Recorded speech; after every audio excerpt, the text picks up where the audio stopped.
नमस्कार. सायकल 11 या यूट्यूब चॅनलवर आपल्या सगळ्यांचे स्वागत आहे. आज आपण इन्कम टॅक्स सेव्हिंग म्हणजेच कर बचत या विषयावर माहिती बघणार आहोत. आयकर बचत म्हणजेच आयकर कायद्यानुसार दिलेल्या तरतुदींचा वापर करून आणि आयकर कायद्याच्या चौकटीत राहून केलेली बचत म्हणजेच टॅक्स सेव्हिंग होय. टॅक्स सेव्हिंग म्हणजेच आयकर कमी भरणे किंवा भरायचंच नाही का? तर टॅक्स सेव्हिंग म्हणजे कर चुकवेपणा किंवा कर न भरणे असे नाही. कर चुकवेपणा आणि कर बचत ह्या दोन्ही गोष्टी परस्पर विरोधी आहेत. आता आपल्या मनात असं विचार येईल, कर बचत केल्याने करदात्याला काय फायदा होतो?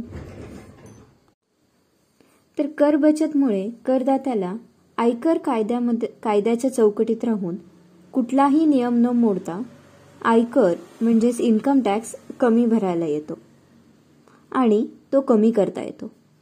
म्हणजेच जर करदात्याने कर म्हणजेच इन्कम टॅक्स कमी भरला तर त्याची जी बचत होईल त्याला कर बचत असे म्हणतात.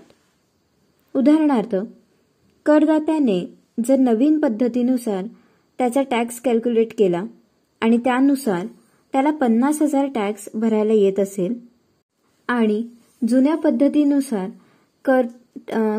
इन्कम टॅक्स कॅल्क्युलेट केल्या तर त्यानुसार त्याला 30,000 रुपये भरायला येत असेल, तर करदाता जुनी कर पद्धत निवडेल आणि कारण त्याला त्याच्यामध्ये कमी टॅक्स भरायला येते. अशा प्रकारे करदात्याचे 20,000 रुपये वाचतील. त्यालाच टॅक्स सेव्हिंग असे म्हणतात. आता कर बचत नक्की कशी करावी, त्याचे नियोजन काय करावे लागते, यासाठी तुम्हाला वैयक्तिक सल्ला दिला जाईल. तुम्हाला काही प्रश्न असतील तर तुम्ही कमेंट करून नक्की विचारू शकता.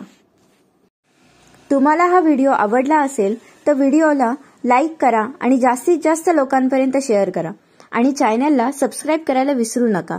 थँक्यू.